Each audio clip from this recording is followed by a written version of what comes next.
Hello. How's everyone doing? I gotta get a haircut.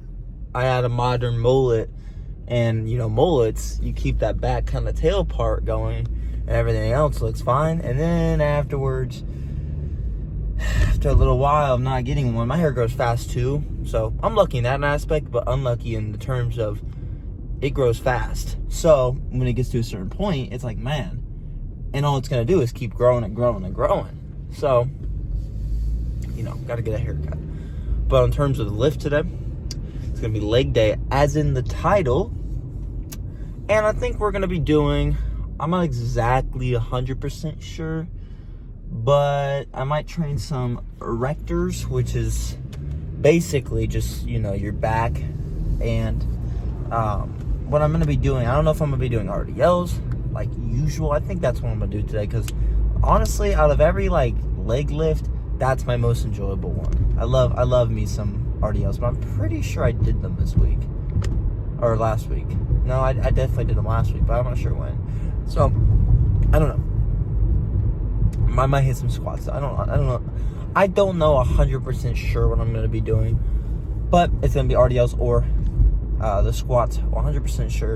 And then for not legs.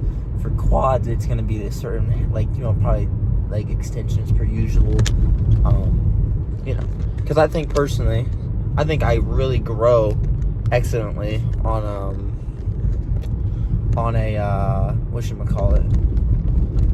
leg extension. Really good. I just, my muscle connection is out of the world for it. Just overall, a great exercise for me personally. And that's the thing with these kind of things, right? Don't do things that you don't get enjoyment out of physically or mentally from it, right? The mentally one is a little, kind of, you go off of what you want to do. But if you're mentally enjoying something, you're probably not going to be consistent with it, or you're probably not going to train as hard with it. But the physically enjoying it, what I mean by that is, I just mean, do you feel something when you do it? Do you get a good pump from it? Do you get a good mind-muscle connection? Do you get fatigued from it? If you check off those boxes, it's probably not a bad movement. It's probably not gonna hurt you to do 3 more sets of that if you train to failure, right? I think if you do 4 sets, 2 out of those 4 sets should be to failure. I think 3 sets should be out of those 4 sets should be failure. And if you truly can, 4 out of 4 would be awesome. But the thing is about that, you're going to be so fatigued, depending on the movement, right? Something like a bicep curl isn't going to fatigue you as much as an RDL or a deadlift or squats or whatever the case may be. So, those heavier it's more the things that make you do more in that movement, like how much movement do you have to do in that with your whole body, and how much weight can you put on for that. So the more weight you have for certain things, it's probably going to make you fatigue fatigue faster. Only because it's like nervous system stuff also. It has to go hand in hand with how much you can physically move as well. So it really depends on how much you're going to push yourself, right, on those sets. So let's say this, a guy who can squat 405 pounds for 8 reps, he does 315 for 15, right? That's a lot of reps and a lot of weight. But if he does a 405 set for 8 reps, that's his absolute max. Well, for one, that's his absolute max.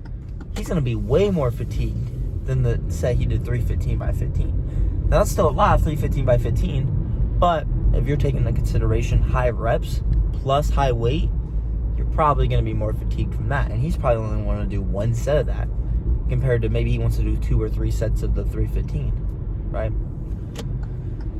So it just really depends on you personally too. It's a lot of genetics too, fast twitch muscles compared to slow twitch, I'm pretty sure. I'm doing research on just overall fitness, and that doesn't mean just bodybuilding, but fitness and bodybuilding goes hand in hand, right? If you know all about fitness, you're probably going to know a lot about bodybuilding. Same thing with that. If you know a lot about bodybuilding, you're probably going to know a lot about fitness. because even though they're two separate things, in my opinion, because bodybuilding is honestly unhealthy compared to fitness, if we're just talking about long-term health and, whatever not. But if we're just talking about overall lifting weights and how your body works when it's doing that, the anatomy of your body, I think there's nothing wrong with just being more knowledgeable on both, right? So that's one thing. Like, my first subject is, I think I deal with a lot of inflammation, and I think it's partially because my diet, not a lot of my diet, but some of my diet, sorry for being super up close with you guys, hello, but a lot of my diet, I don't know what I'm saying, not a lot, but some of my diet I eat sugars in, and that's usually with carbs. When it comes with like Kodiak protein, kind of, those s'mores bars, I don't know if you guys ever had those, but they have carbs, but they have like 7 grams of sugars and some fibers. And then I have like a pack of like fruit snacks. The sugary stuff is usually all before the gym, right? And so I just want to see why sometimes I have these red kind of spots with bumps on them, because I think it's inflammation and just, all this type of stuff. The second one I want to look up is, what is it? It is, well, I know one of them is I want to learn about muscle density and muscle maturity and like the dryness of your physique. The third one I wanted to look up was body composition and kind of body fat percentages, how that works, what are the best foods, all that, which I know there's not really any best foods, but, and then the second one is I was looking on my wife. She deals with like when she intakes carbs, and I think some of it's sugars and her just like sugar intake on it, maybe sometimes. A lot of it, I think she gets low energy and like brain fog and stuff and anxiety. So I just tried to research what that is, but more on what carbs realistically do in a scientific way, more than just carbs give you energy. I want more than just the basic knowledge, because if I want to do this for the rest of my life, I might as well know as much as I can, But I'll see you guys at the gym. I'm going to get a little energy drink, and I'll see you guys in a bit. Sorry about the noise if there's any noise, but first exercise we got is an RDL. Pretty much it's just going to be hitting the hinge part of the movement on any type of leg day, which is what you need for spinal erectors and also hamstrings. Train heavy and hard for this. This I did around, 5 reps, and I did 3 sets total, training around the 5 to 10 rep range. And make sure when you're doing this movement, keep your core tight, back straight, and go slow on the way down and explode on the way up.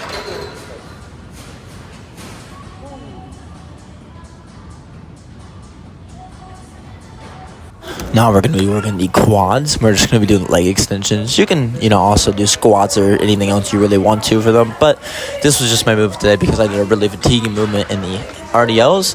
We're going to be training heavy again. Just make sure you go controlled and slow on the way down to get a really good squeeze at the top. And just explode on the way up. And I trained around the 6 to 12 rep range. And then I did 3 sets of this today as well, since it was my only quad movement of the day.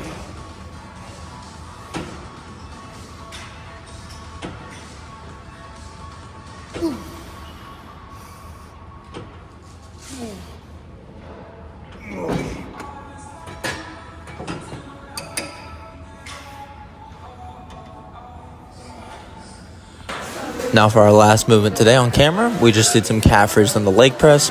Train heavy once again for these. Train as many reps as you can to failure. That doesn't mean go, 25, 30 reps, but train moderately. You can train up to 15, 20 reps if you really want to, but just explode and get a good stretch on the way down. Kind of hold for a second on the way down, and then just explode on the way up. I did 3 sets of this today as well.